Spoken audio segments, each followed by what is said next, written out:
আর একটা দোয়া শিখাই দেই, ইনশাআল্লাহ এই দোয়া করলে রিজিক তো বাড়বেই ইনশাআল্লাহ। আপনার যত ঋণ আছে ইনশাআল্লাহ আল্লাহ পাক শোধ করে দিবে। বিশ্বাস করলেন না?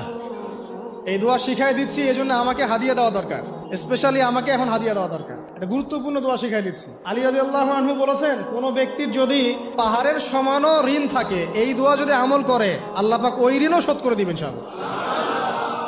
ঋণ কেমন জানেন? ওই যে এখন মানুষ ঋণ নিচ্ছে 1 কোটি টাকা ব্যাংক থেকে, 2 কোটি টাকা ব্যাংক থেকে, হ্যাঁ, কত বছর, 10 বছরের জন্য, 20 বছরের জন্য বাড়ি করছে, তাই না?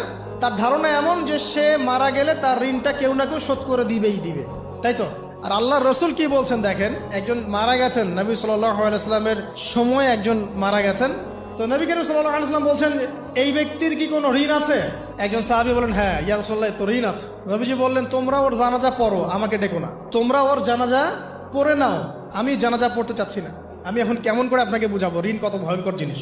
আপনি যে ব্যাংক থেকে 3-4 কোটি টাকার লোন নিয়ে রাখছেন, লাখ লাখ টাকা লোন নিয়ে বসে আছেন, দিব্যি সুখে বসে আছেন, এমন চিন্তায় যে আপনার মৌত হবে না। আর নবী সাল্লাল্লাহু আলাইহি ওয়াসাল্লামের সময়ে একজন মারা যাচ্ছেন, তিনি বলছেন তোমরা জানাজা পড়ে নাও, আমি জানাজা পড়তে চাচ্ছি না। মানে ঋণগ্রস্ত ব্যক্তির জানাজাও তিনি পড়তেন না। তারপরে একজন এসে বললেন, ইয়া রাসূলুল্লাহ, আমি তার ঋণ শোধ করে দিব, তার যা ঋণ আছে আমি শোধ করে দিব। তখন নবী এসে জানাজা পড়লেন সাল্লাল্লাহু আলাইহি ওয়াসাল্লাম।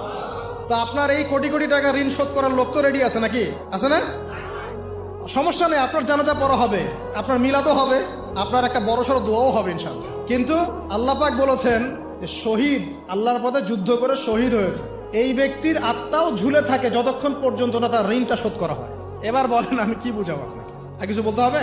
তো এখন সেই দোয়া শিখাচ্ছি আপনাদেরকে, যে দোয়া শিখলে আপনারা ঋণ থেকে বাঁচবেন ইনশাআল্লাহ।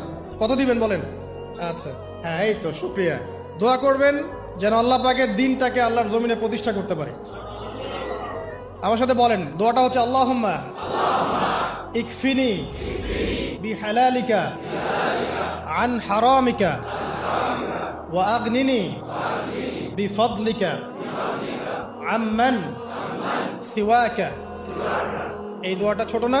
এটা মুখস্থ করবেন, সেজদায় পড়বেন, নামাজের সেজদায় পড়বেন, আত্তাহিয়াতু দরুদ শেষ তারপরে পড়বেন, নামাজ শেষে হাত তুলে করবেন, যখন তখন শেষ রাতটা করবেন, ইনশাআল্লাহ দেখবেন আপনার ঋণ বলতে কিছু থাকবে না ইনশাআল্লাহ। যদি থাকেও, বড় কোনো ঋণ থাকেও, আল্লাহ পাক অন্য কোনো মাধ্যমে এটা শোধ করার ব্যবস্থা করে দিবেন ইনশাআল্লাহ।